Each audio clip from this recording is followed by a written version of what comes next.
There is a strange contradiction sitting at the center of modern life. We have more food than any generation in human history, more medicine, better shelter, faster travel, and more ways to keep ourselves safe than our great-grandparents could have imagined. And we have never been more anxious. Now look at a dry stretch of land in northern Tanzania, beside a shallow salt lake called Eyasi. A few hundred people there still get most of what they eat, the way every human being got it before farming existed. They own almost nothing. They store nothing. Most mornings, they wake up with no idea what dinner will be. They are called the Hadza.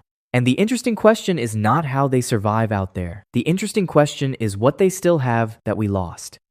Somewhere between 1,000 and 1,500 people speak Hadzane, the Hadza language. It is full of click sounds, and linguists cannot connect it to any other language family on Earth. As far as anyone can tell, it stands completely alone. Of those speakers, only a few hundred still live mainly by hunting and gathering. The rest farm, herd cattle, work jobs, or move between both worlds depending on the season. One thing needs saying, because a lot of videos get it wrong. The Hadza are not frozen in the Stone Age. They know what cities are. Some own phones, cooking pots, and metal arrowheads traded from neighbors. They are modern people making modern choices. What makes them worth studying is narrower than that. The way they feed themselves day after day is close to the way our species fed itself for tens of thousands of years. Roughly 95% of human history was lived like this. Farming is the strange new experiment. Foraging is the old normal. Start with the bow, because everything starts with the bow. A Hadza hunting bow is cut from tough local hardwood and strung with tendon, usually taken from a giraffe or a large antelope. The pull weight is brutal. Plenty of visiting adults cannot draw one of these bows all the way back even once. The arrows come in types, and the type tells you the target. Blunt wooden tips for birds and small game, so the shaft does not snag and split in the branches. Plain sharpened tips for medium animals. And for the big ones, a metal head smeared with poison. The poison comes from a plant in the desert rose family. Men boil the sap down for hours until it thickens into a dark, sticky paste, then paint it onto the shaft behind the arrowhead. The compounds inside it attack the heart muscle. It does not drop an animal on the spot. That is the part people get wrong. It weakens the animal slowly, over hundreds of meters of running, which means the poison only pays off if the hunter can do the harder job that comes after the shot. And there is no backup. No stored grain, no freezer, no shop at the end of the valley. If the hunting fails and the digging fails, the camp goes hungry that night. Every arrow released carries the day's meals for people who are not even there to watch it fly.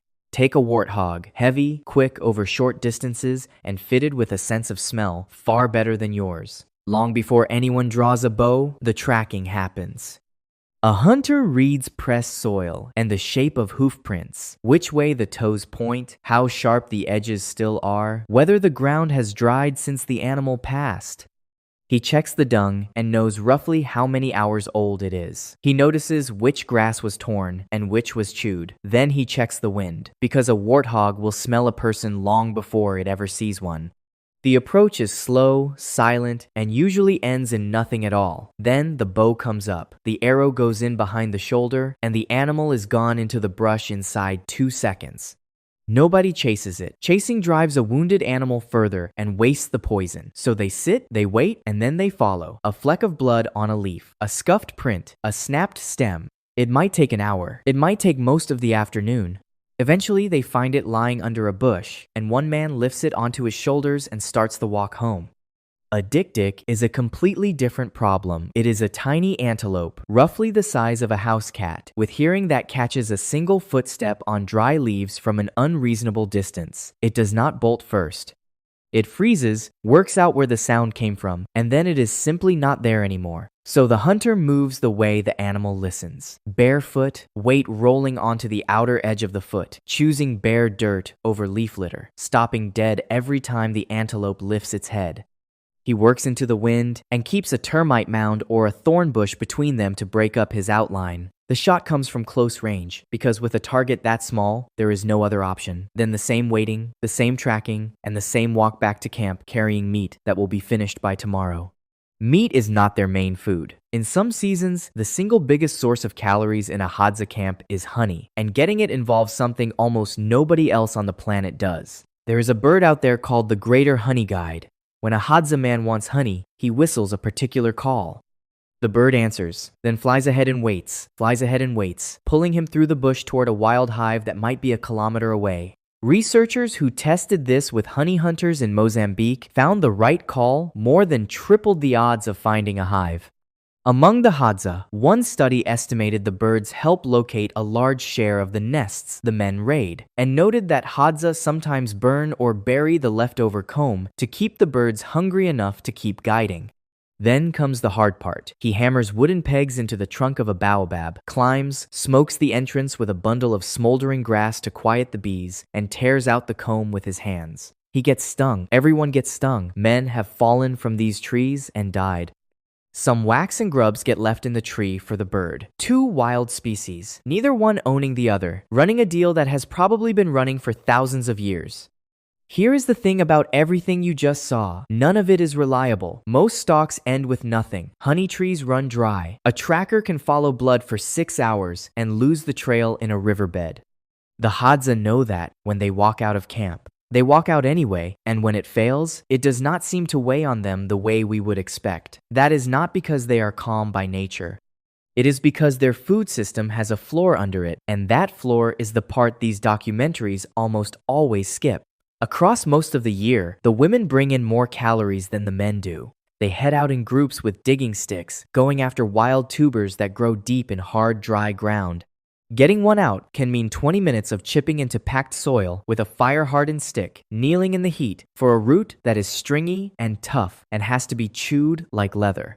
They also collect baobab fruit, crack the hard shells, and pound the dry pulp and seeds into a mix stirred up with water. It is unglamorous work, and it makes terrible footage. It is also the reason the whole system holds. Tubers do not run away. Baobab trees do not migrate.